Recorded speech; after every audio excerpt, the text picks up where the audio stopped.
Am I the a-hole for selling my house to get rid of my stepchildren? My wife passed away in November of 2022.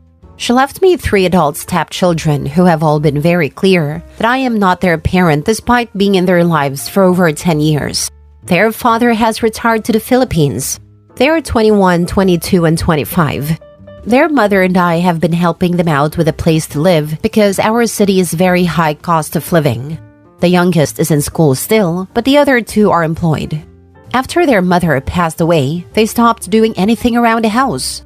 We had been charging no rent so they could save money. The older 2 were responsible for their own bills other than that. I paid power, water, internet, all the utilities. We even provided food for the youngest. Now they do nothing to help around the house. I have had to hire a cleaning lady to help. It's stupid. So I put the house up for sale. The price has gone up so much since I bought it that I could retire to the Philippines if that was my thing. It took no time at all to sell, and I'm moving out to my cabin. I gave each kid $10,000 and told them that the house was sold. They aren't idiots. They had seen the for sale sign and been around for the open houses. Now they are getting upset with me for throwing them out of their home. I guess they did some of their growing up there, but they never treated it like much more than a place to sleep. I think that their mom would be disgusted with how they treated me and our home. They pulled their money and got an apartment, but if they count on only the money I gave them, they will have nothing in a year. Am I the a-hole? Now for the top comments. You're a saint for giving them 10K each, not the a-hole. I wasn't going to toss them in the street or anything. I've known them all for 10 years. Raise your hand if your parents gave you $10,000 when you moved out. No hands? You separated from leeches, not the a-hole.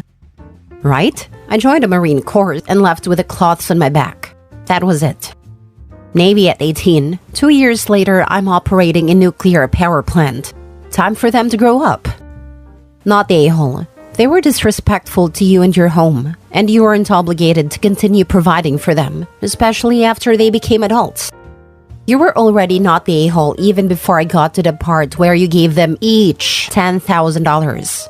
That's a whole heck of a lot more generous than I would have been.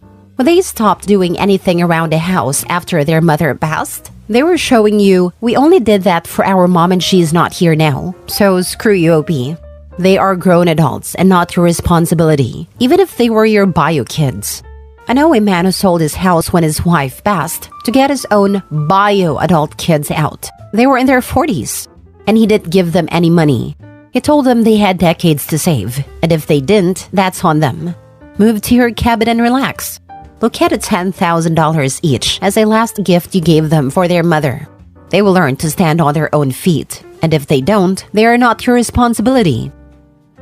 Next story. Am I the a-hole for cashing out, enjoying life, and not giving anything to my daughter? I, female 57, lost my husband of 25 years last year. We have a daughter, female 24, who's married for 2 years. My son passed away after her marriage, and it has been hell ever since. Our relationship with daughter was very good and without any incidents before her marriage. She was sweet and loving and was a great daughter overall. She got married to the man of her choice. After that, it has all been downhill. She stopped coming to our house, stopped responding to our texts and calls, going almost no contact. We weren't rich. Although my husband had a lot of assets, they haven't been liquidated. When he died, he didn't leave a will because it was so unexpected. After his death, my dear daughter didn't even attend his funeral, nor in any other functions. She didn't even call to ask how I was. Barely 6 months after my hubby's passing, she and son-in-law barged into our house and brought with them a lawyer who told me to sign on some documents in a blank sheet. I know the legal processes and I'm not ignorant. I asked her what was in that document. I don't know what I did, but here she was, demanding me to sign some unknown docs in a blank sheet and not answering any questions. I asked the lawyer what it was about. He said it was for transferring all the assets in her and son-in-law's name. I said no, and here is when it got violent. She attacked me, and I had to scream for help. I didn't call the cops, but told her to get out before I did. She was adamant about me signing and tried to take my thumb impression. At this point, my neighbors had come over and had witnessed pretty much the last part of forcing. My neighbor, bless his heart, physically kicked them out. After this, I was shaken and very hurt.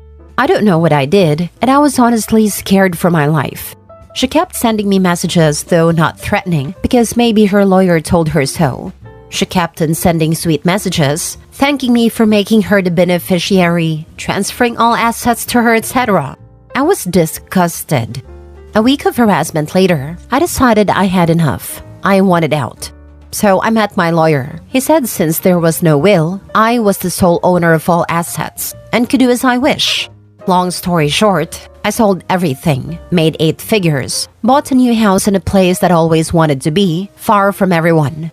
Now I plan to enjoy the rest of my life traveling and generally doing things I haven't been able to do but which I've always wanted to do.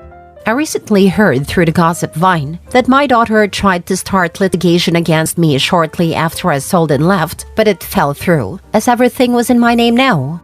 She now wants to meet me and is pressuring her lackeys to contact me and make me meet her. I said no.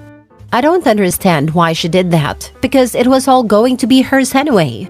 They don't know where I am presently, and I'd prefer to keep it that way. I'm no contact with her and son-in-law. I don't have social media except Reddit. Am I the a-hole?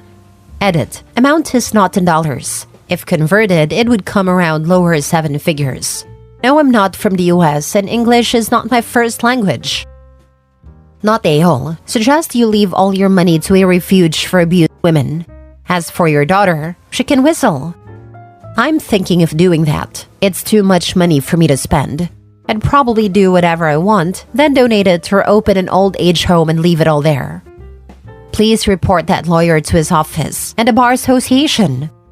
OP, listen to this comment. The lawyer not only witnessed you get assaulted, they try to get your signature under duress, which is a huge no-no. Then, after witnessing this, was seemingly okay with his client directly contacting you trying to fabricate a paper trail. Assuming he was even a real lawyer. Please get your lawyer to prepare a will for you and all the relevant powers of attorney. Make it very clear in the will your daughter is not inheriting anything and why, and name who your beneficiaries are. And a living will as well. OP should not want her daughter and sharkish son-in-law to make decisions for her in her old age. Next story. Am I the a-hole for not letting my ex's daughter live with us? My ex and I are divorcing. My daughter, 17, and I are in the process of moving our stuff into our new place. I got one of those moving pods that's out to the front of the old house. My stepdaughter, 15, started moving her stuff out to it. I told her to stop. At first, I thought she was confused and thought it was for her and her mom's stuff. The plan was for them to move back to my ex's home state. My stepdaughter wasn't confused about that though. She thought for some reason that she could move with me and my daughter to our new house in town. So we got into a whole discussion about it. My ex was involved. Turns out her daughter is very upset about having to move because she doesn't want to leave her friends, her school, and go to a place that is so backwards. After talking, my ex said she understood where she was coming from and asked me to let her live with us at least during school year. First off, I think it would be weird for her to live with us since her mom and I aren't married anymore. It makes more sense for her to go live where both her parents are. Logistically, it also presents an issue because our new place is smaller than this one, so she would have to share a bedroom with my daughter. I know my daughter would hate that, so it doesn't seem fair to force that on her. Edit, because people keep asking. We got married about 6 years ago. My ex did also say she would pay for expenses. Please stop suggesting I get a bigger place. I just bought our new place. I am not selling it and getting a different place. Now for the comments. Not a-hole. Where did she get the idea that somehow she was moving in with you? It's more that she thought it was an option. Her mom told her they were moving back to her home state. That means she views you as a parental figure, or at least a trusted caretaker. Don't be harsh with her for that. Not saying you should let her stay, but be kind about it. I wasn't harsh about it. Not a-hole. This is an issue her parents need to deal with, not a non-custodial unrelated former step-parent.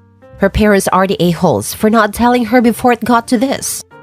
What kind of parents will wait till moving to discuss this? Like WTF? Who put it into the child's head that this was even an option? Sounds like Mayo mom and dad are okay with pawning their daughter off an ex-step family. This is so weird. I would never be okay with this as a mother. Sigh, mine. Me, my brother and sister didn't know my parents were divorcing until moving day when me, my brother and mom moved to one apartment and my dad and sister moved to another.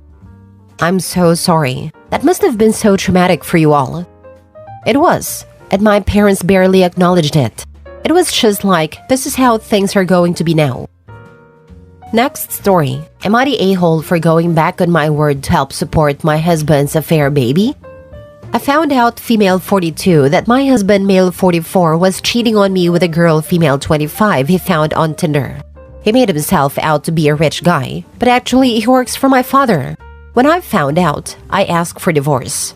I found out that the girl was pregnant. She told me that she didn't know he was married, blah blah. I believed her, and I felt sorry for her because she doesn't have any money.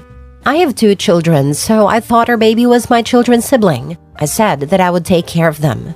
Then I stumbled across all the texts between them, and actually she knew very early on that he was married, and she even stalked me in social media. He told her from the start that he was married and only wanted fun. She wanted more, and that's how I found out.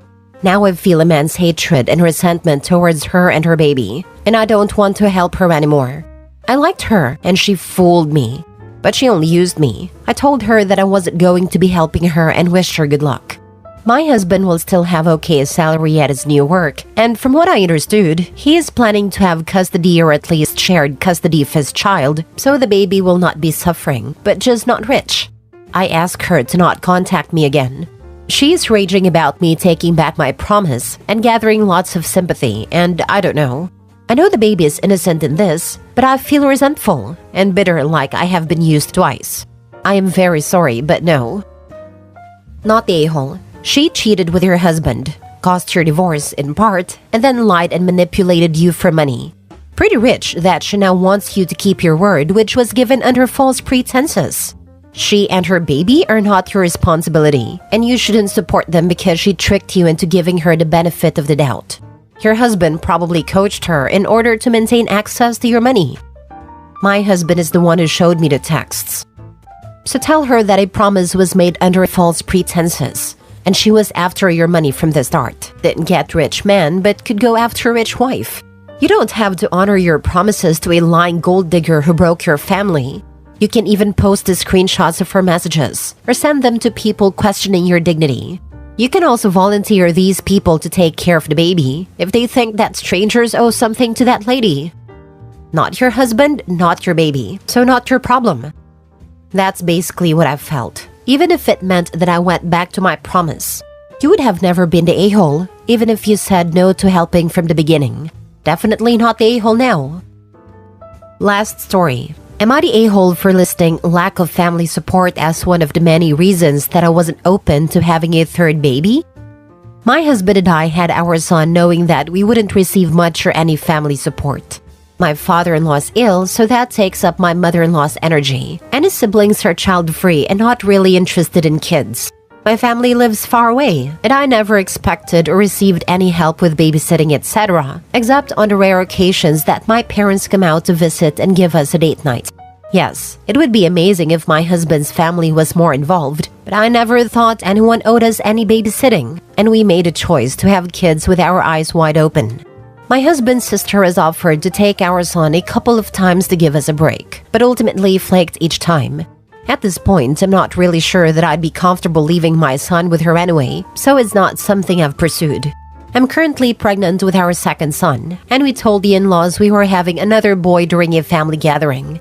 Everyone congratulated us, but kept asking if we were disappointed that we were having a girl. I repeatedly said no. I loved my son and was happy to have another boy, but they wouldn't drop the subject. And his sister kept hounding me about when we would be trying for the third so we could give the family a girl. I told her there wouldn't be a third since we were planning to stop at 2 kids. But she kept pursuing the topic 3 is better than 2, and you don't know what you'd be missing out to not having a daughter. I found this annoying because 1, my sister-in-law has no kids and is child-free by choice. And 2, nobody in the family pays much attention to the child we already have, so I'm not sure why they're so concerned about it either way.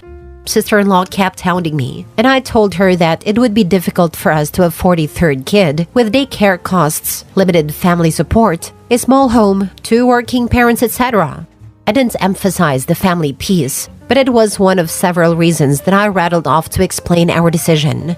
She eventually dropped it, but texted me later that night to say that she felt targeted, since I knew that she wanted to babysit all those times, but something always came up. I said that was fine. My decision about the size of our family had nothing to do with her, and I never expected her to babysit, so I wasn't upset about it.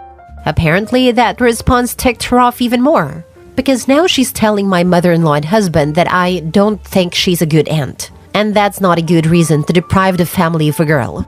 My husband says not to worry about it, and that's just how she is. But I probably shouldn't have mentioned family support if I didn't want to fight about it. You're currently pregnant and they are already demanding you create another human? What the heck is wrong with them? Not the a-hole. I know, right? They had/are having 2 kids, with equal chance of having a boy or girl. Why is it now her job to keep having children to get one of the required gender? Especially coming from someone who has little interest in the nephew she already has. Especially with no guarantee that the third would be a girl. I guess she's just supposed to keep having them until she gets that girl. I once worked with a woman who has 4 sons, and yes, they were hoping for a girl, 3rd and 4th time. My childhood church had a lady with 5 boys, tried again for a girl and got twin boys. She gave up at that point and waited for daughter-in-laws. Not the a-hole.